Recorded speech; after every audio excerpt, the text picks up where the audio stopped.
দ্বিতীয়ত আরেকটি কথা উনি বলেছেন যে যে দুইটি শপথ নেওয়ার বিষয়ে আমরা যারা নিয়েছি সংবিধান সংস্কার পরিষদের সদস্য হিসেবে এই সম্পত্তি অসাংবিধানিক, এই কথাটি উনি বলতে পারেন না।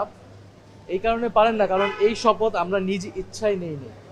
আমাদেরকে নির্বাচন কমিশন থেকে চিঠি দেওয়া হয়েছে এবং 300 জন মানে 297 জন এমপিকে চিঠি দেওয়া হয়েছিল এবং নির্বাচন কমিশনার স্বয়ং এই শপথ করিয়েছেন।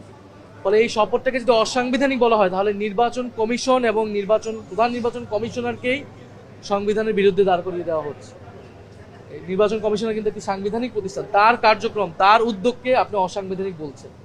বরং তারাই গণভোটের যে এই রায়ের পরেও গণরায়ের পক্ষে আসার পরেও তারা শপথ নেয়নি এবং মনে হচ্ছে যে সংসদ সেটিকে এড়িয়ে যাওয়ার এক ধরনের চেষ্টা হচ্ছে।